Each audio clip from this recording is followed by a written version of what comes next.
Sejam muito bem-vindos a mais um episódio do Neuropídia, seu podcast semanal de neurologia, feito para caber na sua rotina, para você ouvir enquanto está parado no trânsito ou na academia fazendo sua neuroproteção. Eu sou Joyce Yamamoto. Eu sou o Trajano Aguiar. E o episódio de hoje vai tratar sobre um tema que, pra gente, a gente deve encarar como saúde pública, né? Que basicamente é sobre as diretrizes, o guideline de desprescrição e abuso de drogas Zs.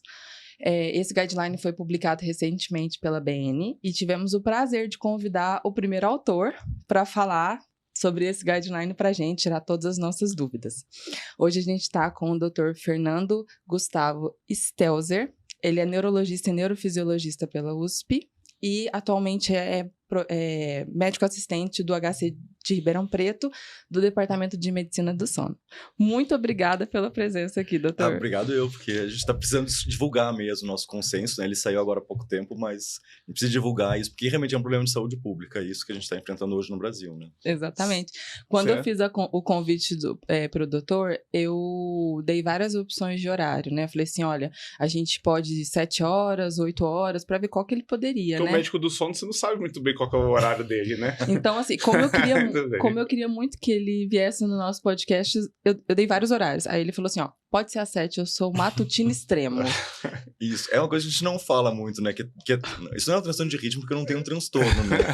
Eu convivo bem com isso, mas sempre falo assim, eu saí do armário do meu cronotipo, né? Assim, eu sou matutino extremo mesmo, eu acordo às 5 da manhã, tendo sol ou não, e usando despertador ou não. Né? Na verdade, que o jeito certo de acordar é tu acordar sem despertador, tu não precisar dele pra dormir. Então eu durmo quando eu sinto sono e acordo quando eu sinto sono, quando eu não tenho mais sono mesmo, e levanto. Até queria poder ficar na cama de preguiça mesmo, mas assim, não durmo. Se eu ficar na cama, por exemplo, eu vou ficar até às 6, eu não vou dormir. Então já acordei hoje, antes de vir aqui, agora são 7 horas, né? Uhum. Eu acordei, já vi exame, já limpei a casa, limpei a cozinha, etc, pra vir pra cá. Entendi. E o senhor rende mais cognitivamente de manhã? De manhã, assim, quando chega lá pelas 8 horas, o pico de rendimento cai um monte. Tanto que assim, se eu for ao cinema, por exemplo, eu sou capaz de dormir. Mas se o filme estiver bom, eu sou capaz de dormir nesse horário da noite mesmo. Então quando eu vou, o que é um problema, né? Porque geralmente à tarde, matina é coisa de velho, mas a gente fala assim, é dublado, né? Daí é um saco ver filme dublado. Então, às vezes tem que fazer um esforço pra ver aquela estreia de noite. Mas mesmo, tem uma né? vantagem já, pelo menos ele tem um momento de pico de rendimento, né? E quem não sabe qual que é o pico de rendimento? Quem não sabe qual que é o pico Como de rendimento? faz? Mas eu descobri quando eu era residente aqui no HC mesmo. Quando eu tava na residência, que eu via assim, olha, a partir das 10 horas da noite o plantão era muito ruim. E ali na UE, eu fazia plantão, a gente atendia trauma na época. E era porta aberta, não tinha esse negócio que vocês têm hoje, de triar, vaga zero pra ver se não tem. Não, eu chegava lá, tinha uma dor de cabeça, passava na frente da UE, tu entrava. E era um inferno, então às vezes tu atendia uma cefaleia tensional às 3, 4 horas da manhã. Então assim, o rendimento era horrível, daí eu não dormia. Porque eu soubesse que se eu fosse dormir, possivelmente eu ia entrar muito rápido em N3, né? E pra tu acordar em N3, tu fica confuso. Sim. Daí eu não dormia. Eu ficava acordado o tempo todo. Então o R2 foi muito difícil mesmo, que é aquele ano que tu fica com bip mesmo, né? O R3 foi um pouco mais fácil, mas mesmo assim, sofre. Né? Eles estão sofrendo hoje ainda, mas um pouco menos, né? Exatamente. Um pouco Mas menos. é muito AVC, né? Muita coisa. Continua tendo coisa. Hoje a demanda é muito maior, porque cada paciente nos ocupa muito mais, né? Tem muito mais coisa pra fazer, né? Hoje e é o certo, né? Tu fica te concentrando naquela pessoa especificamente até que as coisas melhorem. Sim. Mas que bom que a gente vai conseguir, né, comentar melhor sobre o guideline e tentar extrair. No final, a minha ideia, eu sair daqui com, assim, o que eu vou fazer com a pessoa que eu identifiquei que faz abuso de droga Z, né? Porque nem sempre é fácil identificar, né? A pessoa às vezes não te fala, né? Às vezes o próprio paciente não coloca isso como... Às vezes você vai perguntar as medicações de uso diário, muitas das vezes ele nem coloca, porque ele não considera como uma doença o distúrbio do sono, né? Ele fala lá, eu tenho um remédio para pressão, diabetes e colesterol. E aí você vai lá, anota os remedinhos e aí ele faz abuso de droga Z, de Zolpidem, alguma coisa assim há muito tempo, e nem te fala porque pra ele não é um problema. E às vezes nem te pede receita porque pega no mercado negro, sabia que tem? Opa! Sim. Mas antes da gente entrar assim, no mérito, como nosso público é diverso, eu acho que seria interessante a gente comentar um pouquinho sobre droga Z, porque inicialmente, pelo menos no meu conceito, ela ela tinha um papel até, tinha a promessa de ser mais segura, de ter menos efeito colateral, porque ela era mais seletiva para o receptor GABAérgico. Então, isso continua, é uma verdade parcial? Ainda é uma verdade total ou não? É uma verdade parcial, mas não como a gente tem isso hoje como conceito mesmo, tá? Isso é importante de destacar. Por exemplo, assim, o que aconteceu com elas, né?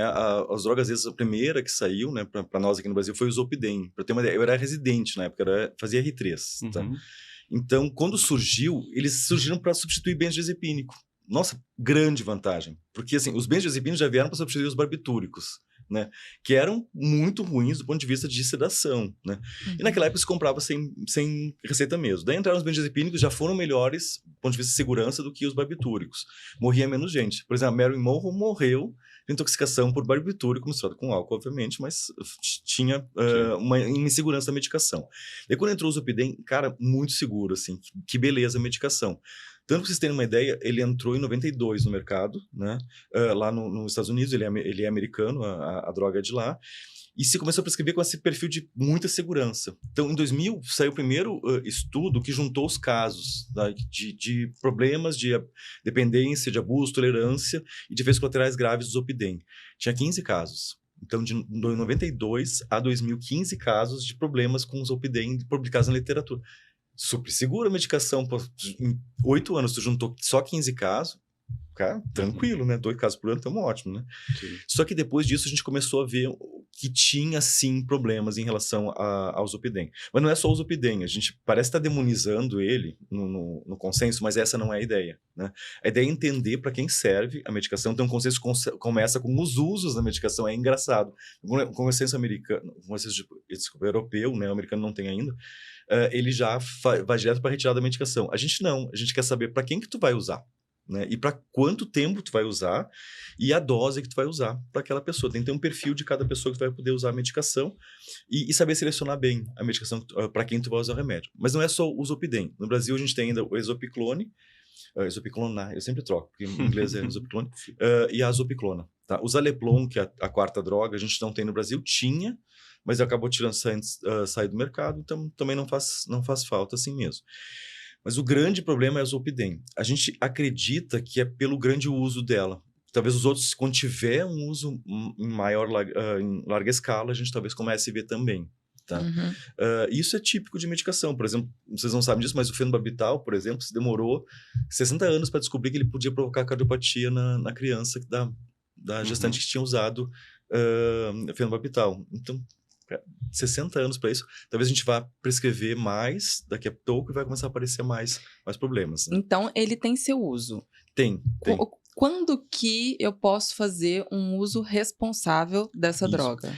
E essa é a grande coisa do consenso mesmo, a palavra é responsável, porque o que a gente fala hoje é que quando tu vai começar uma medicação que tem potencial de abuso, e a gente não aprende isso na residência, e isso é muito importante, tu tem que discutir isso com o paciente. Tá? Mesmo que o perfil do paciente seja o paciente que a gente atende na residência, que é aquela pessoa que não tem, talvez, uma capacidade sociocultural de entender tão bem as coisas, mas tu deve explicar numa linguagem que ele pode entender e fazer uma decisão compartilhada. Né? E tu explicar para ele, olha, vai começar uma medicação que tu deve usar no máximo 4 semanas, vamos chegar lá nas indicações depois, mas você vai usar no máximo 4 semanas, esse paciente tem que voltar nesse intervalo, de preferência em 2, 4 semanas no máximo, para já planejar a retirada. Então, quando tu começa a droga Z ou o benzodiazepínico, a medicação que tu vai usar que pode provocar dependência, tu já tem que definir para o paciente que vai ser aquele tempo, aquela dose e essa indicação. Né?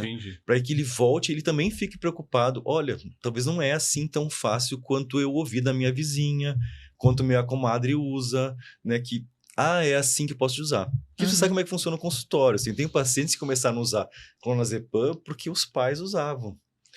E tá usando 10 anos. Mas cultural, quem indicou, né? foi o pai. Mas toma aqui, ó. É só 0,5, toma o remédio. Ou pior, remédio em gota, né? Remédio em gota brasileiro não é remédio. Então tu acaba... vai lá, vira o frasco. Quem é que conta 40 gotas de pirona? Ninguém conta. Faz assim com o frasco, até ficar amargo o gosto e vai tomar o troço. Né? Então, isso é um problema. Então, qual é a indicação? Voltando para a pergunta original. É problema de déficit de atenção, né, cara? Então são 2. O senhor e o Trajano. Vai devagar. Eu ia falar, não, então são 3, que eu ia me incluir. Não, Depois eu achei que tava falando de ti. Mas então assim, tu vai indicar pra insônia aguda, né? Quando tu fala em insônia aguda, parece que... Insônia não tem urgência, não é assim, tipo, AVC aguda. Não é isso.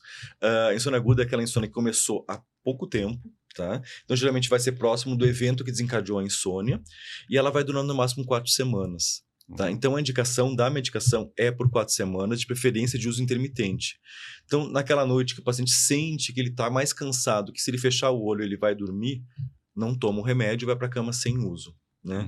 Se ele estiver percebendo que foi um dia mais complicado, que ele não está conseguindo dormir, ele pode usar a medicação. Então, de preferência, ele vai para a cama, percebe como é que está o estado dele, e a gente recomenda, vai para a cama com sono, fecha o olho, não usa a tela na cama, não faz mais nada, né? Cama para atividade sexual ou para dormir. Então, fazendo as 2 coisas, não tem que estar ali, né?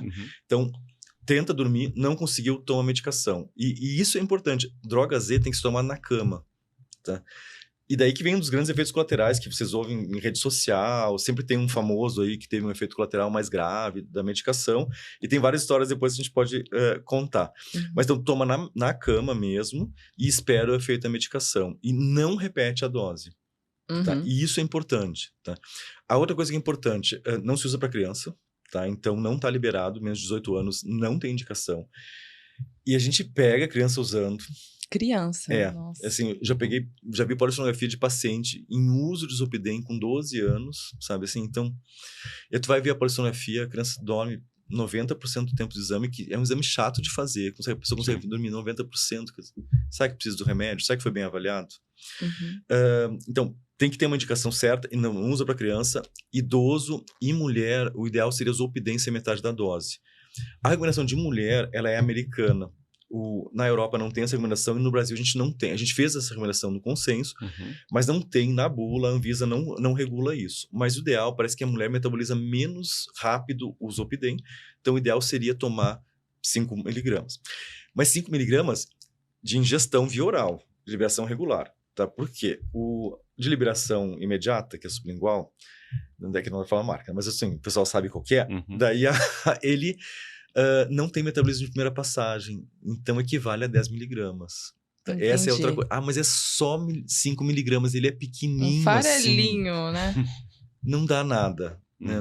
O Brasil é o país do não dá nada, né? Dá para prescrever assim, sem... não dá nada. Mas ele não tem metabolismo de primeira passagem, então ele vai fazer efeito igual de 10 miligramas. Por isso que eu chumbei. Eu tomei recentemente. Sim. Porque eu peguei um voo muito longo para ir para... Eu fui para o Havaí. E eram 2 voos muito longos. E eu falei assim, eu já tava com dificuldade para dormir, tava muito cansada. Falei, vou tomar metade de um Zolpidem. E falei pra minha amiga do lado, olha, se acontecer alguma coisa, e você só não filma. Tu tava indo? Brinda. Tava indo. Tá. Deixa eu falar. Na não volta, pode. Tudo bem. Não, é que imagina tu passar na alfândega nos Estados Unidos sob efeito de Zolpidem confusa. Tu vai ser deportada. Graças a Deus, Deus protege. Então, assim, eu apaguei. Só acordei quando eu tava chegando. Tem que cuidar muito com esse uso, assim, porque muitos médicos fazem uso, porque nós somos prescritores, a gente pode se autoprescrever, tá? Então, não é só tu, assim, vários colegas fazem uso durante o voo. Qual que é o problema do voo? Tu vai estar cansada, porque certamente tu fez privação de sono, imagina fazer um voo prolongado desses e não desce a primeira perna do voo, então talvez você já tenha feito uma conexão, tá? Tu tem altitude, às vezes tomou uma bebida alcoólica antes. Que tá? Isso, doutor, jamais. Fui na sala VIP só pra comer um petisquinho. Teve uma paciente minha que me ligaram uma vez com urgência, isso lá no Rio Grande do Sul ainda, né? E era amiga da minha família. Diz assim, nossa, ela tá completamente confusa, teve um AVC, tá aqui na emergência, no hospital. Fui lá ver o que era. Eu cheguei lá e disse, olha, o que tá fazendo aqui em Miami? Disse, não, tu não tá mais em Miami, né? Não é mais o Kansas, Dorothy, né? Então, assim, chegou aqui. Ela fez o quê? A primeira viagem que ela ia fazer pra fora, e ela tava voltando pro Brasil, daí tomou um champanhe antes do embarque, pegou o voo, daí ela chegou em São Paulo, é que não tem como ser deportado do Brasil, né? Mas assim, chegou em São Paulo, passou na alfândega, pegou a conexão, mas tudo com a família. Sim. Daí ela chegou lá em Porto Alegre, estava completamente confusa, e ela foi identificar o que estava acontecendo na vida dela quando eu cheguei. Então já tinha passado assim umas 18 horas que isso? Do uso. né? E ela era uma usuária crônica mesmo, assim, já fazia uso há mais tempo, que não fui eu que prescrevi, mas assim, eu já usava há mais tempo. Digno de nota. Então, assim, então tem tudo isso, são fatores somatórios mesmo que fazem isso. E isso faz parte um pouco do que nos foi propagado mesmo, de que a medicação ela era inócua, não tinha menos efeito colateral e que dava para usar livremente. Tá? Uhum. Então tem isso, assim, estudo de segurança com Zolpidem tem de 4 semanas, tá? Mais do que 4 semanas não tem bons estudos de segurança. Com a Exopiclona, tem estudos de segurança de até 12 meses, mas são estudos de amostra muito pequena, mas não mostrou dependência. Tá? Tem um estudo que foi feito com retirada da Exopiclona que mostrou que dá insônia de rebote. Então tem alguma indicação aí de, tem um efeito colateral de abstinência, né, entre aspas, da insônia, então talvez tenha um potencial. Mas aí que entrou a decisão da Anvisa. A decisão inicial ia ser só botar o Zolpidem com receituário B. Não, tem um efeito de classe aqui, né? Vamos botar para todo mundo. Então todo mundo entrou no mesmo pacote, embora não tem, quando eu fui revisar, a minha parte foi abstinência mesmo no consenso, além de revisar tudo, não tem abstinência grave com o Zolpidem, com Exopiclona. Né? Zolpidem tem um monte, né? Todos eles praticamente são com Zolpidem. Mas a gente, por efeito de classe, imagina que pode dar. Tá? Então, a gente só não viu tanto porque não é prescrito, tem países da Europa que não tem. Então acaba questão de volume mesmo, isso, de prescrição. Acho que com o tempo vai aparecer. Certo. Né? E, doutor, beleza, eu entendi que o meu paciente tem uma insônia aguda, eu o orientei sobre o uso eventual da medicação nesse período, por até 4 semanas, né? Só que eu tô aí naquele cenário conversando com ele, e muitas das vezes eu já tenho a capacidade de saber se aquele paciente ele tem um risco maior ou menor de abusar da medicação. E acho que isso é importante até para, talvez, ou a gente pensar numa outra estratégia, ou então deixar mais claro para ele esse risco de abuso. Quais são esses efeitos, qual que é o fator de risco que eu vou procurar ativamente antes de prescrever esse... perfil, né? A primeira coisa, é um passo para trás, assim. A primeira coisa é saber o que tu tá tratando. Tá? Isso é bem importante. Na verdade, os meninos, a gente tem um ambulatório de insônia hoje no HC, e os meninos, eles gostam do ambulatório, mas no nosso caso novo, demora 2 horas.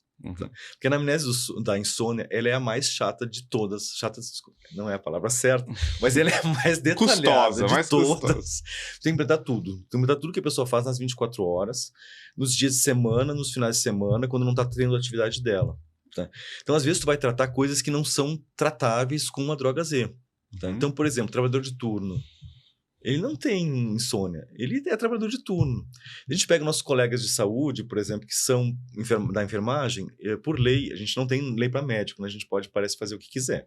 Mas a pessoa da enfermagem tem que trabalhar 12 por 36, então traz 12 noturno, folga 36. Então ele vai dormir um dia de manhã, só que no mesmo dia que ele dormiu pela manhã, ele vai ter que dormir de noite de novo. Então, às vezes, ele não tem sono naquela noite, porque ele já está acostumado a dormir de dia. Ele vai tomar Zolpidem para dormir de noite. É uma indicação da medicação? Não é. A outra indicação bem comum, né, que é o velhinho, que te fala assim, doutor, eu acordo às 4 da manhã, não consigo mais dormir, eu queria acordar às 7. Né? Só que tu não perguntou que horas ele dorme. E ele dorme às 8 da noite. Quer dizer, já deu, né? Dormir das 8 às 3, 4 horas da manhã, já deu tempo de sono, o velhinho dorme menos do que a pessoa mais jovem. E tu acaba dando a Zolpidem. Nem seria uma indicação, porque ele é indicado por insônia de início, né? Não de manutenção, porque ele tem uma meia-vida muito curta. Né? Então, a primeira coisa é fazer essa anamnese detalhada e ver se tem indicação de usar medicação. Na verdade, a primeira indicação não é com medicação. Nós, médicos, a gente tem esse hábito, né? Taca ali remédio direto. A mão é muito leve, né, para prescrever. Muito. E daí tu ouve falar que não é assim. Que o remédio é tranquilo, tu pode usar, que não dá dependência e vamos usar mesmo. E foi assim que eu fui treinado quando eu era residente. Não tinha naquela época evidência disso.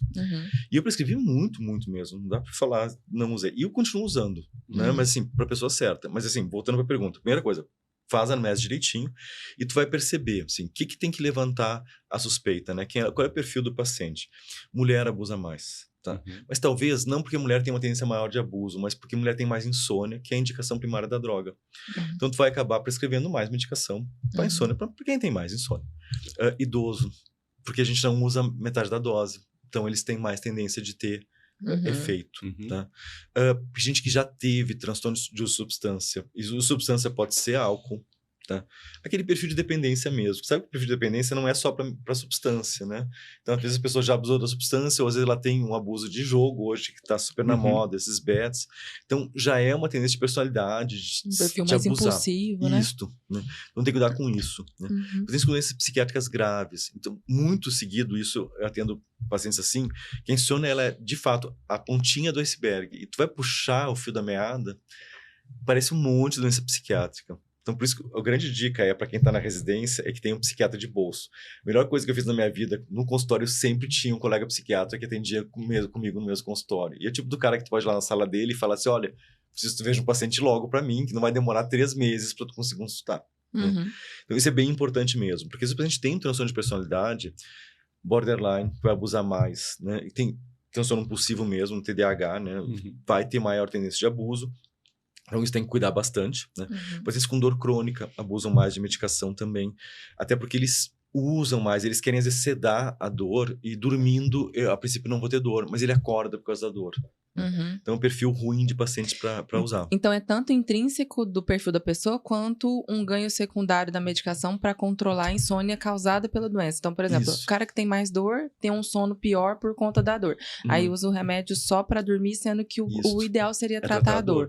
Mesma coisa cardiovascular, doença psiquiátrica, né? Isso. Às vezes a pessoa tem ansiedade, ela deita, fica ruminando o pensamento, e ela faz isso cronicamente, já teve um episódio de insônia prévio, foi maltratado, daí ele continua tendo ansiedade, deita ele na cama, fica maquinando, não dorme. É a síndrome do bife que a gente brinca, né? Tu fica fritando ali para um lado e para o outro e não concilia o sono. Ou às vezes pior, o paciente dorme. Né? Porque ele fica no estágio N1 que a gente não tem percepção de sono. Assim, estágio N1 é aquele estágio da aula. Sabe que tu tá ali na aula, tu fecha o olho, mas tô ouvindo o que o professor tá falando, mas eu tô aqui. Né? Já tá N1. Né? Isso já conta. E a gente não tem percepção de sono nessa hora, não é um sono com qualidade. A pessoa vai reclamar de insônia, às vezes ela tá tendo um rendimento. Então a gente vai fazer polissonografia, não é uma indicação de insônia, a princípio, né? Só que a gente vai fazer polissonografia, a pessoa tem insônia, às vezes ela dorme igual que a outra pessoa que não teve insônia. Foi quando eu fiz meu doutorado, eu estudei apneia do sono e avaliei pacientes que tinham insônia e apneia do sono. Daí minha orientadora, que não lidava com sono, falou assim, tá, mas só um pouquinho, a eficiência de sono é igual dos dois grupos? Como é que pode isso? Não, é igual, só que olha a arquitetura do sono. Muito mais N1, muito mais N2 no paciente com insônia e menos N3 e REM. Então tem um desequilíbrio aqui. Mas assim, então, voltando para lá, né? Tem que cuidar muito desse perfil de paciente mais ansioso. Às vezes o paciente tem transtorno de estresse pós-traumático e insônia e pesadelo são sintomas de sono dos transtornos de estresse pós-traumático. Tu vai tratar a insônia desse paciente? Tu vai usar remédio para dormir, sim, mas tu vai às vezes escolher uma medicação que vai ser ansiolítico e que vai ter efeito disso. Indução, né? A gente não usa benzodiazepínico nesse caso. Assim. Por exemplo, teve situações de tragédia. Eu posso lembrar, eu estava no Rio Grande do Sul nessa época da boate Kiss lá em Santa Maria. Nesse período que teve aquelas pessoas que morreram lá, teve um abuso de benzodiazepínico, um pico, sumiu o benzodiazepínico da farmácia do entorno de Santa Maria. Daí o pessoal lá da psicologia, o pessoal da psiquiatria do Rio Grande do Sul se bandeou todo, a gente fala isso lá no Rio Grande do Sul, foi todo mundo para Santa Maria para evitar o abuso, né? Porque não usa benzodiazepínico porque diminui a tua resiliência, a capacidade de adaptação a essa situação e tu precisa disso. É difícil, é horrível, não consigo nem imaginar como é que foi aquela situação para eles. Mas tu não vai usar benzodiazepínico nessa situação. Então talvez aí uma droga Z possa ajudar na indução do sono, claro, pelo aquele intervalo curto de medicação. Mas o paciente vai desenvolver um TEPT, tem potencial de desenvolver um TEPT. Então tem que ter acompanhamento nesse período. Ou seja, esse perfil de risco não significa uma contraindicação, mas quer dizer que a gente tem que ficar mais atento para realmente estabelecer esse plano de, olha, vou começar com uma dose às vezes menor, mulher, idoso, mas tem tempo para começar e tem tempo para terminar. Isso, e tem que ser um contrato entre o paciente, a família dele e o médico. Tá? Você tem que falar assim, ó, é o seguinte, estou te dando um remédio sim que pode te dar dependência, isso é muito sério. Tá? Eu quero te ver em 2 semanas, em 4 semanas no máximo, e tu tem que ter confiança, tu não vai buscar um outro médico. O que acontece no Brasil? Né? Primeiro, insônia, ela é aquela queixa da mão na porta, na maçaneta da porta. Tá? Depois daquela consulta que tu fez, doutor, mas eu tô dormindo mal. E tu tá cheio de paciente esperando na sala de espera. ou aquele tá ali no HC, né? Teu preceptor te incomodando, porque tem 40 pacientes, só tem 3 residentes para atender, então tem que correr, e tu vai rapidinho e prescreve uma medicação e tu vai ver o paciente daqui a 6 meses. Tá? Não é esse perfil, isso não dá para fazer. Tá? Então, isso tem que ficar bem claro. Então, tem que estabelecer esse contrato com o paciente e ele não pode buscar outros médicos para conseguir a medicação. E isso é muito comum. Quando isso acontece contigo no consultório, doutor, meu psiquiatra tá de férias, tu não pode me prescrever? É bem comum isso por WhatsApp, assim, domingo de noite é o melhor horário para isso, assim, 20 horas da noite, mas acabou meu remédio, eu preciso, né, medicação anticrise, então é ótimo, né, porque tu não pode ficar sem, Sim. E não é uma medicação que tu prescreve, não faz parte do teu receituário, então, às vezes tu prescreve, e tu prescreve livremente, tu não vai ter controle, né, então eu sempre falo assim, muito Sovina, é uma caixa que tu vai ganhar, porque eu quero te ver em 2 semanas, e tem 20 comprimidos no máximo aqui, e acabou. Porque senão ele vai no senhor, aí vai, passa por outro médico, pega outra receita e vai continuando esse tratamento. Doctor Shopping, o nome em inglês. Então, tu vai buscar médicos que não vão ter controle. E isso é um problema no Brasil. Se a gente tivesse um controle de remédios prescritos para cada paciente, isso ia acabar. Mas a gente não tem. Por isso que a gente faz no HC receituário eletrônico. Eu sei o que eu prescrevi. Muitas vezes a gente fala, não, mas tu não me prescreveu. Não, eu prescrevi, tá aqui a receita. Tá? Inclusive, para o receituário azul, eu faço a notificação, a receita mesmo, porque aquilo é uma notificação de receita. Eu faço a receita branca, imprimo e ponho a receita azul junto. Para que o paciente saiba, eu dei, e está registrado no prontuário que eu dei isso. Então, eu anoto a substância, a dose e o número de caixas que eu dei. Tá? E eu não vou renovar a receita sem ver esse paciente. Ô, doutor, e assim, como que eu consigo identificar na prática o cara que tá abusando? Porque ele não vai te contar. Não. A menos que ele tenha um sintoma de abstinência, porque ficou sem. Como que a gente identifica antes que ele tá abusando? Tem um perfil bem típico, na verdade, tem uma pesquisa bem interessante, tá no consenso também, que estudou por que as pessoas abusam, né? Qual é o motivo para as pessoas abusarem. 20% é um motivo recreativo. Tá? Isso a gente não aprende na farmacologia, mas o Zolpidem, é tipo daquela coisa, não tentem fazer isso em casa, crianças, sabe? Sim, mas tem um perfil de abuso do Zolpidem. Quando tu usa Zolpidem, ele dá inicialmente um efeito euforizante, tá? Tem um casal aqui de Ribeirão Preto, para contar as historinhas, né? Tem um casal aqui de Ribeirão Preto, ambos médicos, então eles usam Zolpidem. De fato, não é para fazer isso em casa, pessoal. Para ter relação sexual. Olha e só. dá uma euforia e diz eles que é o melhor orgasmo da vida que eles já tiveram. Só que como pode dar amnésia, eu não sei se eles lembram se é o melhor orgasmo mesmo. Mas assim, isso acontece. Então tem um efeito euforizante. Tu pode tomar medicação, dar aquele prazer e realmente é aquele sono que capota mesmo. E é típico de droga isso. A primeira vez que tu usa, quando o paciente conta isso, é uma coisa pra tu ficar ligado. Nunca senti tão bom, nunca foi tão bom pra mim o sono. Tá? Opa, levanta a orelha. Isso nunca foi estudado, não tem isso em pesquisa, mas assim, isso é uma coisa de experiência mesmo. Fica de olho. Tá? Ele já abusou outras vezes de substância. Tá? Ele já migra de médico. Então ele chega na consulta falando assim, tu já é o 10º médico, 10º neurologista que eu venho consultar pelo mesmo motivo. Você não pensa, porque na residência a gente acha que é assim, né? Que, nossa, sou um baita médico mesmo, assim, médico tão bom quanto minha mãe pensa que eu sou, né? E que eu vou resolver agora esse problema. Possivelmente não vai, tá? Possivelmente esse paciente tem um transtorno de personalidade, alguma coisa que está por trás disso, e faz com que ele migre. O médico nunca vai ser bom o suficiente. Ele vai fazer um vínculo contigo até o momento que tu vai contrariar ele.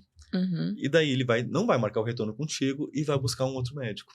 E vai buscar um outro médico e um outro médico. Tá? E a gente não tem controle disso. São poucos lugares, por exemplo, lá no Rio Grande do Sul, eu trabalhava pela Unimed e a Unimed tinha um prontuário que era unificado. Eu não podia ler o que meu colega tinha lido, mas eu sabia que ele tinha consultado com outro colega neurologista. E eu podia olhar, esse cara já consultou com o 4º, eu não tinha me contado isso, mas já era o 4º neurologista. Então eu reviso o prontuário antes da primeira consulta e isso aqui já não tá me cheirando bem, alguma coisa que tá acontecendo. Tu vai ver, tá usando uma medicação que tem potencial de abuso. Então é bem comum isso para benzodiazepínico e para droga Z também. Né? Então isso é uma coisa que tem que ficar de olho. Né? Não pensa que a gente vai ser o salvador, tem que ter essa coisa, né? de ter uma autocrítica mesmo, né? E fazer um vínculo bom com o paciente que ele volte mais cedo. Porque não é sempre quando tu identifica abuso que vai ser a hora de tirar o remédio. E isso é uma coisa difícil de decidir. Tá? E tem pacientes que eu continuo mantendo a medicação. tá? Porque tem estágios do tratamento. Tem um estágio pré-contemplativo que eu estou contemplando que talvez seja uma ideia de parar de tomar um remédio, porque eu ouvi falar lá de um louco que dá dependência, mas eu passo muito bem com o remédio, porque eu vou mexer nisso, né? O time tá ganhando, a gente não mexe. E continua usando o remédio. Daí ele entra no estado contemplativo. Ah, tá, mas eu li no jornal que pode a dependência, meu vizinho teve, né? Um parente meu teve dependência, talvez eu tenha que parar. E daí ele vai pensar em procurar um médico. Esses dois perfis de paciente que eles estão nos estágios iniciais, se tu vai oferecer para ele tirar a medicação, ele não vai aderir. Tá? Então tu tem que devagarinho chegar no paciente e vender essa ideia. Tá? Então eu sempre falo, eu plantei a sementinha de que talvez vai dar numa próxima consulta, que vai ser breve, que eu vou, então, de novo, reforçar essa ideia. Tá? Então, tem pacientes, por exemplo, que estão passando por crises de vida. Isso é bem comum com fatores encadeantes de insônia, né? Então, ficou desempregado, está com problema financeiro, vários problemas, né? Fazendo residência. Mas bem, residente não tem problema, né? Porque são privados de sono, então dorme mais do que a cama. Né? Mas acaba tendo um perfil, né, de poder escolher o paciente em um momento que tu vai tirar a medicação. Né? Então, eu falo para o paciente às vezes, isso é bem comum, por exemplo, semana você atende uma senhora que tem apneia de sono com insônia, abusa de Zolpidem, está usando já 20 miligramas, que já aumentou a dose, então já teve tolerância, já é outro red flag, assim, um sinal de alerta que tenha aí. Eu falei para ela, disse, olha, eu não vou mexer agora, porque eu preciso te adaptar com CPAP, que é uma apneia grave, preciso te adaptar com CPAP. Se eu tirar o Zolpidem agora, tu não vai tolerar o CPAP. Depois que o CPAP tiver estabilizado melhor o sono, e tiver aderido ao CPAP, a gente vai conversar sobre tirar a medicação. Mas quando tu fala isso, a pessoa já faz aquela cara assim de que, cara, esse doido aqui eu não volto mais, né? Tá, mas tu já estabelece esse vínculo que é o início de um contrato que tu vai tentar fazer isso no futuro, né? E eles voltam se tu faz isso, porque ele entende que vai ser uma caminhada, que vai ser um percurso. Isso é uma coisa que a gente não aprende na residência, porque às vezes tu vai ver aquele paciente uma vez na tua vida e depois teu colega atendeu no outro dia. Mesmo que esteja no ambulatório, tu acabou não vendo aquele paciente de novo. Na vida real, a gente não tem isso. Pacientes neurológicos são pacientes crônicos na maior parte do tempo, né? São poucos pacientes que... Neurologista não cura nada. Não, a gente cura vertigem posicional paroxística benigna. Mas, em geral, a gente não cura muita coisa, né? Então, a gente vai acabar vendo esse paciente outra vez. Então, a gente tem que entender essa continuidade do tratamento. Na verdade, as consultas, elas são continuações de um mesmo tratamento e tu vai fazer esse vínculo. Então, às vezes, tu vai identificar esse perfil de que não está no momento e tu vai esperar para uma próxima consulta, mas tu tem que botar a dúvida na cabeça do paciente. Olha, esse remédio talvez possa me dar dependência. Isso foi uma mudança, quando a Anvisa mudou em agosto de 2024, mudou o receituário para o receituário B, isso trouxe pacientes para o consultório. Porque, receituário A, tudo bem, é um remédio que está usando, que vai atuar no sistema nervoso, mas, né, é branca, receita carbonada, não tem tanto problema. Quando mudou para remédio controlado, aí virou controlado. Tem uma tarja preta. Ah, mas só um pouquinho, talvez não seja assim como eu ouvi. Eu tô tomando tarja preta, então, né? Hoje já aparece um perfil de pacientes para mim, de pacientes que usam, especialmente o Zolpidem, e que vem para tirar. O paciente mesmo se indicou a retirada. Então, eu já pulei aquelas etapas pré-contemplativa e contemplativa, ele já está no estágio de ação, ele busca ação, ele já quer, ele já está convencido da vantagem. Então, esse paciente vai dar muito menos trabalho do que aquele que está usando e que usa mais. Certo. Porque o perfil, e outra coisa que tem que falar é isso, como o Zolpidem tem uma vida curta, a pessoa toma Zolpidem, e como dá tolerância, ele vai tomar, vamos imaginar, às 23 horas, e ele acorda às 3 da manhã. E toma de novo. Toma de novo. Qual que foi o caso mais absurdo que o senhor viu de dose e de abuso? Tem pacientes que tomam 200 miligramas. Nossa. Tá? E o que é pior, assim, toma, como dá abstinência mesmo, acorda e toma. Acorda de manhã e não fica sonolento. Não. E continua tocando a vida. Isso é muito comum profissional de saúde. É um perfil muito nosso. Por conta do acesso, né? Isso. E o que ele relata como sintoma de abstinência? Ele fica ansioso. Mas não é necessariamente... Assim, ele sente mesmo ansiedade, né? E é muito parecido com o benzodiazepínico. Isso não é diferente. Tá? Isso falando no início ali. A gente entendia droga Z com um perfil mais seletivo para GABAérgico. Parece, e isso... Quando eu comecei a ler, eu também pensava isso, que então o Zolpidem em dose mais alta perde a seletividade. Zolpidem e Zopiclone. E quando eu fui ler sobre isso para fazer, eu peguei todos os artigos e fui ler tudo, né? Isso é muito de inferência. Não tem um estudo, seja em modelo animal ou em humano, que avaliou que perde seletividade a partir de tal dose. Não tem isso. Mas a gente imagina que perca a seletividade porque, por exemplo, a abstinência de zolpidem, que a gente vai falar depois, né? Mas ela pode dar uma crise epilética. Então, não é só alfa-1. Tá? Ele deve ter uma ação alfa-5 que vai ser anticrise. Tá? Porque tu tirou e a medicação provocou crise. Né? Então, a gente supõe que tem aí. Entendi. Né? Ele vai, então, sentir ansiedade, ele vai ficar... Até aquele efeito colateral, náusea, inapetência, pode dar vômito, a retirada. Efeitos autonômicos mesmo. Então, palidez, taquicardia. Adrenérgicos mesmo, isso, né? E toma a medicação e melhora. Passa. Que é o que configura uma dependência mesmo, um abuso de substâncias, né? Pelo DSM-5. Isso é especialmente comum para quando o efeito é mais rápido. Por isso que o sublingual tem mais dá efeito. Mais isso, né? Eu sempre comparo, assim, é tipo crack e cocaína. Né? Geralmente o usuário de crack ele vai ficar muito mais rápido dependente do que o usuário de cocaína. Então tu ouve do paciente, eu uso eventualmente cocaína. Né? Mas crack, bom, eu atendo pouco pacientes que usam crack, né? Mas assim, é bem não é o perfil. Ele fica muito mais rápido porque o efeito é curto. Vai fumar de novo para ter o mesmo efeito. É muito parecido isso com os zolpidem, especialmente sublingual. E tem gente que abre, porque também 20 comprimidinhos, e vira o frasco inteiro. Tira o algodãozinho que vem dentro, vira o frasco inteiro. E como ele tem um gostinho, isso é outra coisa que a gente ouve bastante, que não é quantificado, ele tem um gosto amargo, um gosto muito típico dele, que não dá para disfarçar. Tá? A indústria fala que foi, né, feito de propósito, mas não é. Isso não deu para disfarçar mesmo. E esse gosto, a pessoa associa com o bem-estar. Bem-estar é a palavra ruim, né? Mas com aquela eu vou melhorar. Sensação boa eu vou melhorar que vai que o remédio dá. Isso. Mas, doutor, mesmo com doses terapêuticas, a pessoa pode ter efeitos... Mas também pode ter efeitos adversos, como aqueles sintomas de comer, né? À noite, como fazer compras, dirigir, Nossa, né? tem várias histórias dessas coisas, assim. Então, assim, é bem comum. Conta isso. mais bizarra pra gente, por favor. Tem um paciente nosso que ele mora num apartamento de 2 quartos e tomou naquela situação, não tô dormindo, vou tomar zolpidem, e ficou na sala vendo TV. Só que ele tava vendo um leilão, desses leilões, e comprou uma vaca. Gastou 12 mil reais, só que o cara mora no apartamento, ele não tem terra pra deixar a vaca. E comprou a vaca, depois quando ele foi ver, aconteceu isso. Uma paciente minha professora... E ele lembrava do evento? Não lembrava. Não lembrava. Ele depois foi olhar, então... Entregar a vaca, como é que você entrega uma vaca dessa? Mas vem pro Mercado Livre. Por isso que é bom ter 2 vagas de garagem, né? Isso, deixa a vaca lá, né? Aí que você compra uma vaca, né? Uma pessoa, minha professora, o professor é muito comum, né? Porque essa época de professor é muito chata, né? Porque eles estão no final do semestre, então eles ficam super ansiosos, e eles querem uma resposta rápida, então acaba buscando a medicação, né? Uma professora que recebeu um caixão, assim, na casa dela. Nossa, todos os livros da minha lista de desejos, que beleza, mas quem é que me mandou isso aqui? Daí ela foi olhar na fatura do cartão de crédito, ela tinha comprado, ela não tinha nem dinheiro para comprar todos aqueles livros. Ela comprou a lista de desejos inteira dela. Tá? Então, assim, acontece mesmo de e são efeitos, a gente brinca com essas coisas, mas são efeitos que às vezes podem ser graves mesmo. O comer, né? Então, o transtorno alimentar do sono pode dar sonambulismo, e o que é mais grave, que a gente não fala muito disso, o transtorno sexual do sono, sexônia, né? Ela é considerada hoje como parte do despertar confusional. E a atividade sexual durante o sono, que pode ser autoestimulação mesmo, masturbação, ou pode ser com terceiros.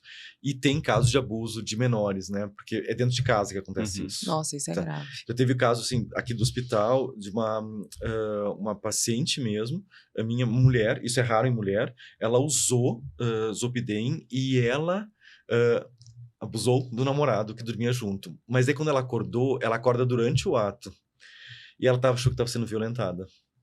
Entendi. E era um casal que estava se dando super bem, noivos, em vista de casamento. Daí resolve parar tudo, até que a gente explica que focinho de porco não é tomado, tem que entender isso, tirar essa sensação de estupro de uma mulher é muito difícil, sabe? Assim, então, tem que ter muito cuidado com essas coisas. Por isso a gente fala, zolpidem toma na cama, tá? Não abre tela, não abre celular, não usa televisão, não fica na sala. Tá? Então tem casos, às vezes 60 casos de condução de veículos sob efeito, assim. E não é condução de veículos de vai até a esquina de carro, atravessa a cidade, carro, tá? Vai longe e mesmo. não se lembra depois? Não, acorda. Nossa. Onde é que eu tô. Tá? Porque dá amnésia mesmo. Né? Então essas coisas são graves mesmo, que assustam as pessoas. E tem gente que, então, toma uma decisão de que vou parar, que é que entra o transtorno de uso mesmo, né? Mas tem pessoas que no transtorno de uso, elas continuam fazendo uso, apesar de perceber o malefício da medicação. Então, neurologista tem menos esse contato com abuso mesmo, né? Então, já várias vezes que eu comecei a falar dessas coisas, mas qual é a dose que é o abuso? Não tem dose. Abuso é uma relação doentia, tá? Que tu tem com aquela substância. Não importa quanto tu vai usar. Né? Mesmo, por exemplo, se eu uso uma dose considerada terapêutica, eu posso ter um abuso se quando eu fico sem a medicação... Ah, só de passar do tempo. Só passar o tempo. Que é uma indicação errada, né? Isto. Só de indicar errado, usar diferente da indicação já é um abuso. Ou a tolerância mesmo. Tu sentiu vontade de usar mais. Entendi. Tá? Ou tu acordou e tu ficou se sentindo mal, e tu toma a medicação. E sente melhor. Então Passou. é tempo, dose e frequência. Isto. Entendi. E a forma que tu relaciona. Assim, quando o paciente te fala, eu não consigo ficar sem aquela última caixa do remédio. Pronto, aí já tem alguma alerta. coisa aqui que já o remédio não consegue ficar sem. Tipo, o paciente meio que tinha uma pochete e ele andava com a pochete na cintura. Quando você acabasse a residência, dá um pouco mais na moda usar pochete. Faz tempo que eu não ouço essa palavra pochete, viu, doutor? E pra homem, é um pouco mais estranho. Mas assim, tinha o remédio lá dentro. E não era pouco. Era muito, assim. Assim, cara, tu usa isso, daí tu vai puxar o fio da meada. Nossa, tinha um transtorno de abuso de substância, com cocaína, álcool associado. Isso é um caso realmente mais para psiquiatra mesmo do que para neurologista. A gente tem sim. Neurologista tem que conhecer psiquiatria. Não tem como fazer a nossa especialidade sem saber psiquiatria. E toda vez que sai o DSM-5, tanto que na Amazon eu assino o DSM-5. Assim, toda vez que vai sair, eu compro na pré-venda. Porque daí eu sempre tenho que ler. Né? Por mais que eu não vá ler, obviamente não vai ler todo o DSM-5, é o DSM-6 que vai sair agora, mais adiante. Mas tu tem que ter ele para poder consultar, porque faz parte da gente entender essas coisas mesmo. E, doutor, agora pra gente, acho que é o grande ápice aí, né? Acho que é o que todo mundo quer saber. Beleza, identifiquei o abuso por diversos caminhos, né? Igual a gente conversou. E eu conversei com o meu paciente e a gente já vai definir um plano de ação para retirada. Como que eu abordaria esse paciente? Com medidas medicamentosas, farmacológicas, não farmacológicas, as duas juntas? Sempre tem uma receita de bolo, não tem? Como que funciona essa abordagem? Podia ter, mas não tem. Mas assim, a gente pensa por cenários mesmo, né? Então, o melhor cenário, que daí para R1 atender, né? Esse paciente é mais fácil mesmo. É aquele paciente que usou por um tempo, não passou de 10 miligramas de Zolpidem ou equivalente, então seria 2 de Exopiclone, né, para equivaler, e ele já vem motivado, eu quero tirar o remédio. Tá? Já tô ficando alguns dias sem, mas eu não me sinto tão bem no dia que eu fico sem. É muito mais fácil. Nesse perfil, tu vai indicar a retirada gradual com suporte. Então, tu vai ver o paciente mais seguido e suporte ser só médico. Não necessariamente precisa ter um psicólogo associado. Tá? Porque foi uma das coisas que a gente quis abordar também no consenso, é quem vai fazer a desprescrição. Tá? Na verdade, todo mundo, o foco que a gente tem de crescer nesse protocolo é chegar no médico de família. Então, aquele cara que atende saúde bem básico mesmo, assim, um posto de saúde mesmo, naquele perfil de paciente atender a família toda. E daí tu pode realmente só fazer com suporte, acompanhar o paciente mais de perto, orientar os malefícios de usar a medicação, explicar que o benefício de uso já passou. Tá? Mas a pessoa também, em geral, já vai estar convencida porque ela já veio para tirar o remédio. Está motivada. Então, tu vai tirar o remédio gradual. Nesse contexto, isso nunca foi estudado, tu pode até usar, por exemplo, o Zolpidem em gotas que tem. Então, tu pode titular. Mas, de novo, tem que explicar para o paciente que gota é remédio. Senão vai esguichar lá e por exemplo, pronto. Quando eu prescrevo Fenobarbital 100 gotas, não vai contar 100 gotas, né? É muito difícil. Tu ficar... E o Fenobarbital, quando tu vira, não sei se já viraram ele, tu vira, ele começa primeiro devagarinho, depois tu começa a gotejar bastante. Então, é mais difícil. Então, é uma forma que daria para fazer. Então, usa 10 gotas, vai diminuindo uma gota. Por exemplo, pode tomar uma gota a cada 3, 4 dias e tu para a medicação em intervalo de 1 mês, assim. Tá tranquilo, tá? Muito comum, então, nesse período, é o paciente sentir falta mesmo da medicação. Então, em vez de dar passo para trás, que é para voltar para a dose original, a gente segura na dose atual. Então, eu cheguei de 10 miligramas, eu estou em 5 miligramas, tirando em gotas, por exemplo, e eu notei que não foi bom. É bem comum para a gente com insônia ter uma noite mal dormida, eventualmente mesmo, e ele vai ter isso pro resto da vida. Tá? Mesmo que ele tenha corrido tudo bem durante o dia. Então, segura, não sobe do 5 pro 10. Segura no 5. É uma noite mal dormida. Tu vai ter uma noite de vez em quando, vai ter vontade de aumentar a medicação. Então, te segura, vamos manter a dose atual e tu espera um pouco mais. Então, em vez de fazer a retirada, que a gente tinha às vezes combinado 3, 4 dias para reduzir a dose, segura uma semana para reduzir para 4. E talvez no dia seguinte ele já durma melhor, porque ele fica privado de sono na noite anterior. Tu vai indicar, a gente faz sempre medidas comportamentais para insônia, etc., para tirar a medicação. E eu sempre falo ao paciente assim, tem uma doença que a pessoa morre de insônia, que é insônia familiar fatal. Uma doença priônica raríssima, né? Ninguém morre de dormir uma noite mal. Né? Então, isso é um perfil muito típico do paciente com insônia. Ele vai jogar todas as culpas do dia ruim que ele vai ter para insônia. Tá? Então, já acordou de mau humor, já ficou mal-humorado, já tá irritado. O dia vai ser ruim por causa disso, não por causa da noite mal dormida. Claro que a irritação pode ter vindo disso. Mas não vamos colocar todas as culpas ali. Vamos tentar fazer com que a coisa melhore e mudar o teu pensamento em relação ao dia. Não, foi uma noite mal dormida, mas amanhã eu vou dormir melhor. Bastante psicoeducação para esse paciente. Muito. Né? Então, forçar muito. E dentro disso, entra todas as coisas de cortar substâncias que são estimulantes durante o dia, incluindo todas as coisas que têm cafeína. Né? Porque as pessoas consomem muita cafeína mesmo, que não é problema, porque eu tomo muito café. Né? O problema é que é muito café, mas eu tomo muito café sim, mesmo porque sou médico do sono. Mas... tem que educar a pessoa. Por exemplo, se tu vai querer dormir às 10 horas da noite, qual é o horário que tu pode tomar café a última vez? Umas 3 da tarde. 10 da manhã. 10 da manhã. Porque 12 horas. Assim, não é só 5 horas de efeito mesmo da medicação, da cafeína, no caso. Né? Tem que ser muito mais, porque a pessoa que tem insônia. Se não tiver insônia, não tem problema. Toma café. Quando eu sou muito matutino, para render no final do meu dia, eu tenho que tomar café às 6, 7 horas da noite. Mas eu sei que para mim isso não vai ter um efeito, porque eu me conheço, etc. Então eu vou conseguir fazer. O médico sempre faz essas coisas mesmo, dá umas, né? Mas tudo bem. Então, esse é o primeiro perfil de paciente que é bem mais fácil. Um pouco mais difícil é o paciente que já usa uma dose um pouco maior e que você tem que convencer ele de que ele tem que parar a medicação. Tá? Daí entra a primeira coisa, o convencimento, a explicação de como tirar. E a recomendação que a gente fez é redução gradual sempre. Então, tu começa com 25% da redução de dose da dose original. Se tu não tomava 20, passar para 15, né? E tu vai fazer isso em intervalo de umas 2 semanas, mais ou menos. Então, é bem longo. Tá? Tu vai ver o paciente de novo nesse intervalo. Tá? Então, deu 2 semanas, espera um pouco mais para marcar a consulta. De repente, 1 mês, tu conseguir marcar a consulta. Tá? Mas no máximo 1 mês. Né? E ver como é que ficou. Tá? Dá a receita controlada realmente no número de comprimidos e tem que ter combinação. Tu não vai buscar outro médico para ter essa prescrição. E sempre adotando medidas de higiene do sono também. De tudo. Na verdade, assim, de ter... a princípio, para tirar, tu tem que ter corrigido essas coisas mesmo, né? Não só, a gente fala de hábitos, a gente não gosta muito de higiene do sono como palavra, a gente está fazendo um esforço para mudar isso, mas não é errado falar. As pessoas falam assim mesmo. Parece higiene sempre é uma coisa meio suja, assim, né? Mas, assim, a gente fala de hábitos saudáveis mesmo do sono, né?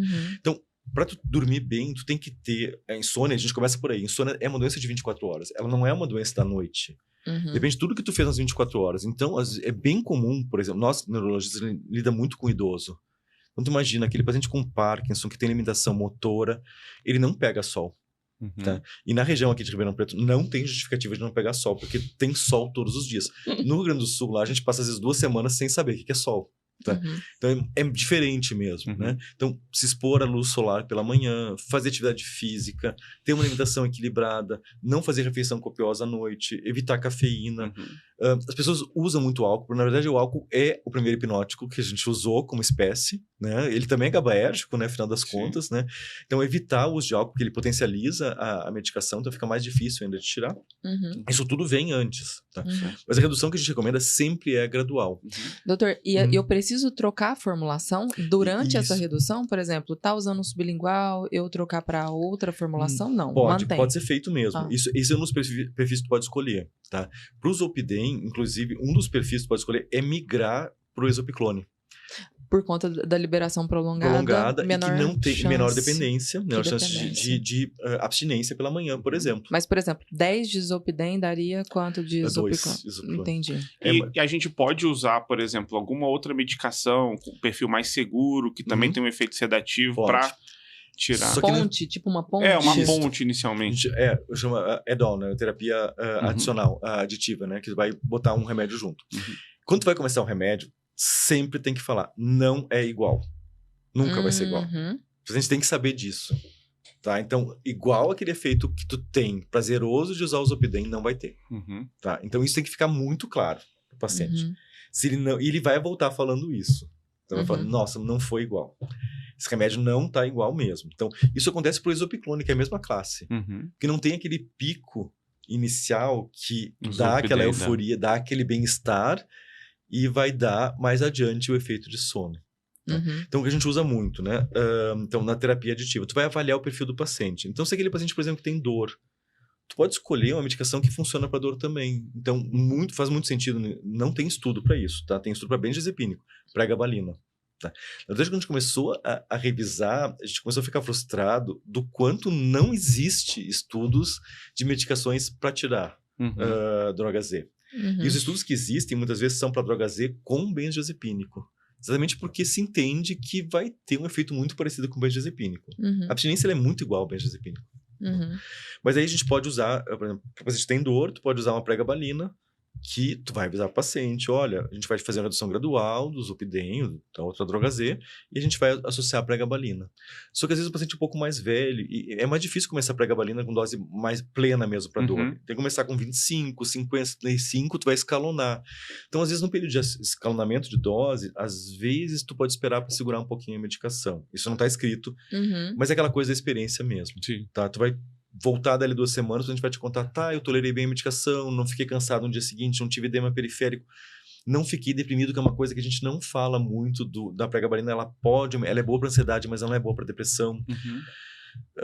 E se for depressão, eu posso usar um antidepressivo que tem efeito indutor de sono. Indutor de sono. Então vai ser ansiolítico e indutor de sono. Mas assim, de novo, tu tem que respeitar muito a substância. Então, você vai começar uma trazodona, mirtazapina, que é possível de usar. Não está no nosso consenso a mirtazapina, mas ela está no consenso de insônia para usar, então faz sentido.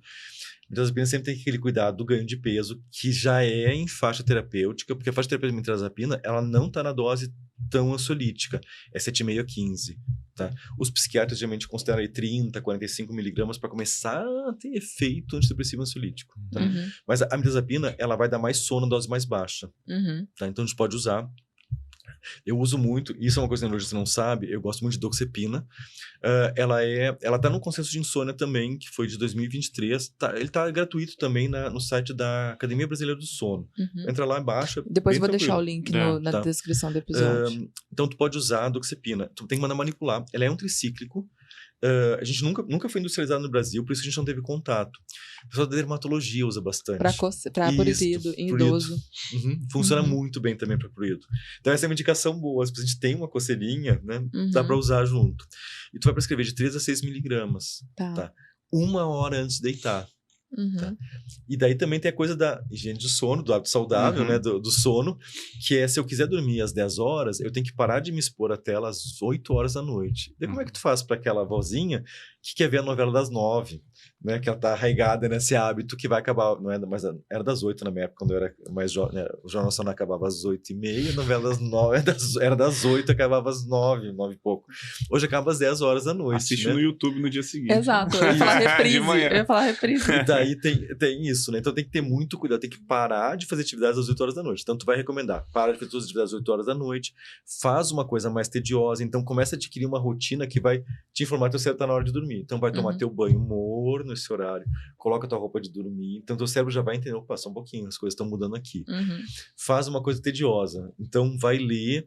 Tinha um paciente meu que lia a lista telefônica, ele só lia os números, que era a atividade que ele gostava de fazer. Hoje não tem mais lista telefônica, né? Mas assim, pega uma coisa que tu não vai conseguir acabar para ler.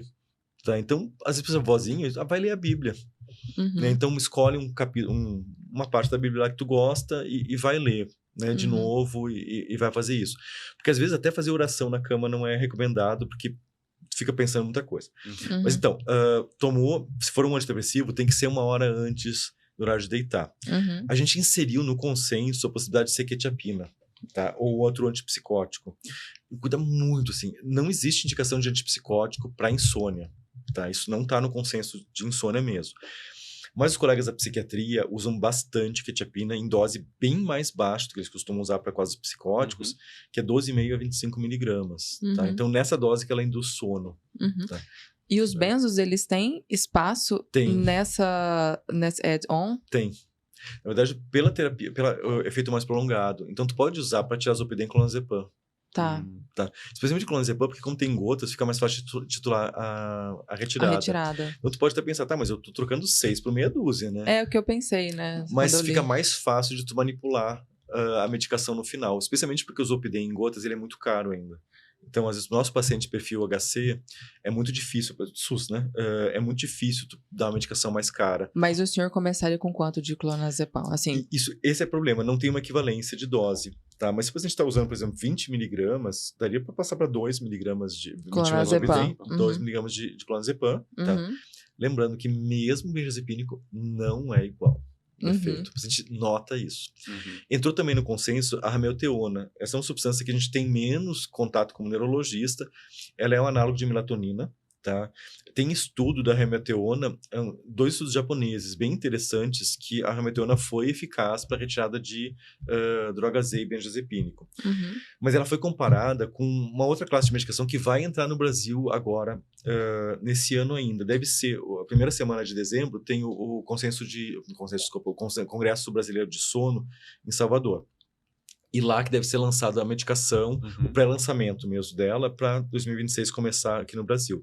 Que são o apelido se chama DORA. Né? Então, são antagonistas, do AIS, do receptor orexinérgico ou da hipocretina. Tá? Então, para quem é neurologista, não sei se você já ouviu, todo mundo já ouviu falar dessa substância, né? Hipocretina, eu prefiro esse nome, mas assim, hipocretina, porque não ficava bem na sigla, né? DHRA. Então, DORA faz mais sentido, né? Botar orexina. A hipocretina é a substância que falta para quem tem narcolepsia. Tá? Só que os caras, em vez de estudar a medicação que vai repor e tratar a narcolepsia, que vai sair, já está em estudo, teve estudos fase 2 e um estudo fase 3 agora, que vai ser o grande lançamento para nós do sono, no futuro, que vai tratar a narcolepsia mesmo, eles investiram, em vez de narcolepsia tem a mesma prevalência de esclerose múltipla, né? 0,5% da população. E 20% insônia. O que eu vou escolher como indústria farmacêutica, né? Uma medicação que é agonista ou antagonista? Né? Antagonista toda a vida, porque eu vou tratar insônia. Então, eles começaram com essa medicação, são os DORA, tem o Lemborexan, Daridorexan, Suvorexan. E vai sair no Brasil agora uma molécula, se não me engano, é o Lemborexan que vai sair. E eles foram estudados para retirada de droga Z. Com muito sucesso. Tá? E essas medicações... É estranho falar isso, né? Eu acabei de falar do zolpidem, que a gente tinha o mesmo papo, né? De que não provoca dependência. Mas essas medicações, como tem um efeito de ação, de antagonismo de receptor orexinérgico, a princípio não deve provocar dependência. Tá? Vamos ver daqui a alguns anos, né? Talvez, né? Daqui a alguns anos estou aí falando de que deu dependência, tudo errado. Aí, mas essa a gente no Neuropedia aposentado falando sobre o consenso de retirada. Não. Eu te espero. Não, a geração não vai se aposentar, não tem disso aí, não. Mas então, assim, a ramelteona foi estudada contra o Lemborexan e o Suvorexan. Ela funcionou, mas ela foi inferior. Tá? Todos eles foram úteis para retirada de droga Z, mas muito inferior foi a ramelteona. Tá? Que ela é melatoninérgica. Então, assim, a gente não usa melatonina para retirada de... Aliás, melatonina não é hipnótico. Tá? Então, dá pra dar outro podcast inteiro só falando mal não, desculpa, melatonina, mas falando da melatonina com as indicações reais da melatonina, né? Mas então, assim, a gente vai usar a ramelteona, pode usar. Tá? Só que o paciente que já usou os zolpidem, ele não vai ter o mesmo efeito com a ramelteona. Não é esperado que ela tenha esse efeito. Tá? Então, tem que orientar que é um suporte, talvez quando tu já tirou, seja aquela medicação que tu consegue usar, porque ela não tem dependência mesmo, não tem porquê, ela é feita só melatoninérgico mesmo, ela é muito mais potente do que a melatonina para o próprio receptor e induz um pouco de sono, então ela é indicada para insônia de início de sono. Tá? Não dá para usar e tranquilamente, assim, não vai dar dependência. É 8 mg a dose, é uma medicação estranha, porque ela tem um platô por efeito de dose, e acima de 8 mg ela não faz mais efeito. Então, não adianta dobrar a dose para 16, tanto que não tem para comprar. Ela só vende em 8 mg mesmo. Tá? Então, é difícil de quebrar, não recomendo quebrar a substância, ela começa com 8 mg de ramelteona e funcionaria. Então, também é uma outra medicação que tá ali no nosso consenso. Mas, de novo... ela entrou porque tem evidência, né, de estudo mais recente. Mas na prática clínica, não espera que seja aquele efeito maravilhoso. Ela é uma terapia que pode ajudar. Tá? Então, tu pode trocar para benzodiazepina, como tu perguntou também. Para zolpidem, pode trocar para isopiclona, também faz efeito quando tu faz a redução gradual. E quando tu chega no final da redução, vamos imaginar que o paciente começou com 20 miligramas, passou para 15, passou para 10. Quando chega no 5, talvez fazer redução de 12,5 a cada 2 semanas mesmo. Né? No finalzinho. Pode ter o final da retirada. A gente nunca retira agudamente, porque pode dar abstinência. Mesmo em dose de 10 miligramas. Tá. E não tem relato de crise epilética nessa dose. Tá? Geralmente a dose de crise epilética é maior. Tá? Entendi. Falando para nós, a gente tem que perguntar muito isso, assim, para gente que trabalha, neurologista que trabalha em emergência. A gente esquece muito de perguntar disso, porque trabalha em emergência em UTI. Então é muito comum, tá? A gente fazer agitação, fazer delírio por abstinência de droga Z que não entrou na tua lista. É aquilo que tu falou no início. Na tua lista de remédios, o cara não inseriu o zolpidem. E o cara tá lá no TI, fez seu AVC, né? Tá na unidade de AVC e começa a ficar doido, né? Você vai investigar um monte de coisa, tração metabólica, né? E tu não perguntou. Daí tu vai falar, tá, mas ele usava alguma outra medicação que não tá na nossa lista aqui? Usava zolpidem. Recentemente um colega meu mesmo fazia troca de quadril, né, de prótese quadril, não falou, né, usava zolpidem médico, né, usava 20 miligramas de zolpidem, alguns dias, outros dias usava 10, mas sempre usava, às vezes com uísque junto, né, funciona super bem. E daí foi para o TI, fez prótese quadril, o médico sempre complica, né, então deu uma complicação, precisou ficar uns 3 dias no TI, o cara ficou endoidou no terceiro dia, fez Rendaldol para ele e foram ver a abstinência de zolpidem mesmo. Fica a dica, então. Então, tem que lembrar disso como etiologia de delírio mesmo. Mesmo cigarro, álcool, a gente não pergunta mesmo, a gente acaba vendo isso como causa de delírio mesmo nos pacientes internados lá na unidade de emergência mesmo, né? Na UTI a gente consegue ver isso mesmo. Doutor, e pra gente finalizar... Porque eu imagino que se tivéssemos mais tempo, a gente conversaria bastante. Nossa, é que fico empolgado e começo a falar um monte. Né? Eu adorei. Mas pra gente finalizar, uma última dúvida. Quem eu preciso internar para fazer a desprescrição? Isso. A gente botou isso lá também no nosso algoritmo, né? E é um pode internar, assim, que eu tenho que pensar na possibilidade de internar, tá? Então, o paciente de maior risco mesmo, usa dose mais alta, tá? Então, tem que internar mesmo. Dose mais alta seria acima de... Boa pergunta, né? Mas assim, 20, 30 miligramas talvez já tem que cogitar. Tá? Mas o que a gente vê com dose bem alta, você toma 40 comprimidos de zolpidem nas 24 horas. Nossa, muita coisa. É muito alto mesmo. Às vezes você já pode pensar numa dose mais baixa se ele já teve complicações na retirada. Por exemplo, tem crise epilética, usava 30 miligramas, mas ele tentou parar uma vez em casa e ele teve crise epilética. Mas até foi que trouxe ele para o hospital e abriu a conversa para dependência de zolpidem e a gente vai tentar tirar na internação mesmo, né? A gente tem um quadro psiquiátrico ou mesmo uma doença médica que não está compensada adequadamente, tá? Então, às vezes pode descompensar mesmo, porque ele vai ficar confuso no período de retirada, às vezes tu vai querer internar o paciente, né? Então, essas são indicações mesmo, assim. Tá ainda, o paciente já tentou fazer retirada, às vezes não foi bem sucedido. Então, isso tudo é um pode, tu tem que avaliar, mesmo o pessoal da psiquiatria, e isso a gente já teve feedback dos colegas da psiquiatria, que a gente já conversou a respeito, falou assim, mas a gente tira benzodiazepina com doses muito maiores, estamos falando, de ambulatório.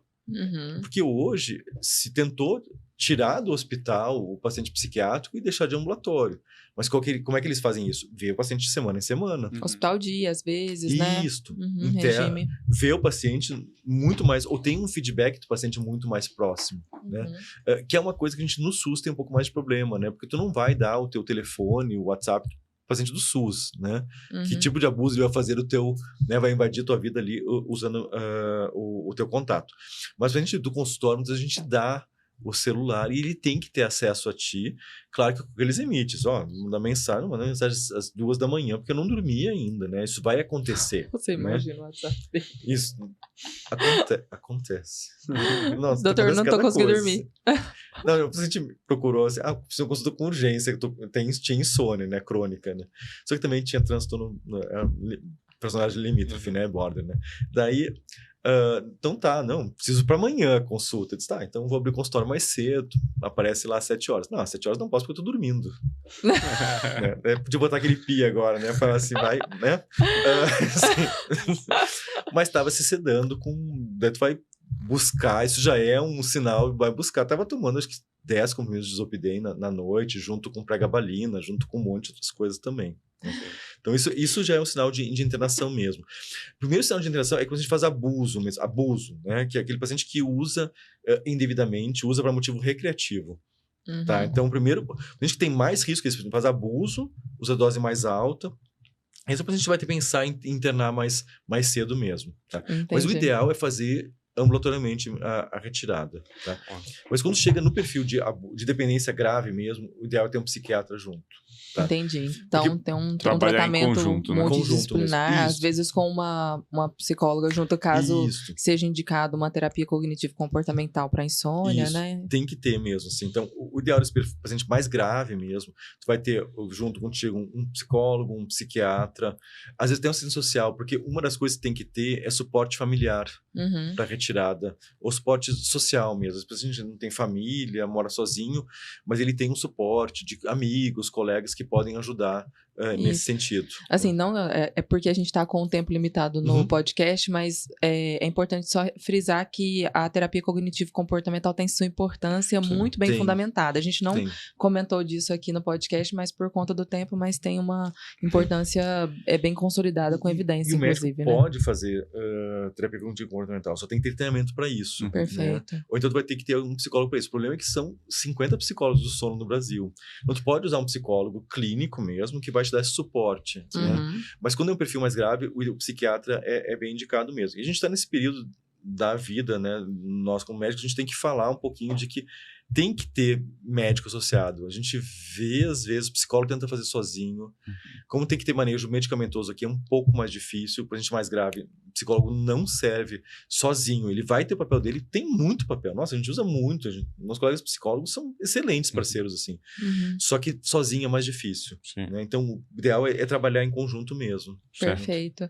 Doutor, assim, uso responsável, tem indicação, não é uma coisa demonizada, mas é uma questão de saúde pública, né? Hoje em dia. E uma vez que identificou o perfil, usar com mais cautela e identificou o paciente que está abusando. Pelo menos introduzir o assunto, né? Fazer estado contemplativo, iniciar todo o processo de desmame, definir se é hospitalar ou ambulatorial e definir qual que é o perfil de desmame. Se é sozinho, descalonando a dose, se é com add-on therapy ou se tem a necessidade de um tratamento com cognitivo comportamental junto. Basicamente isso. Né? Basicamente isso mesmo. E a diretriz, ela é aberta, né? Open Access, né? O perfil no arquivos de neuropsiquiatria. E a gente vai deixar o link abaixo do episódio. E vai sair em português ainda, uma versão de um livrinho que vai estar acessível e logo vai ter o PDF circulando aí nos WhatsApp da vida mesmo. Porque como o artigo tem uma limitação de espaço mesmo, né? Ele não é tão descritivo. Já o livrinho a gente se esbaldou, dá 136 páginas. Ah, legal. Então dá para ler bastante. Quem gosta de ler bastante vai ter o que ler aí.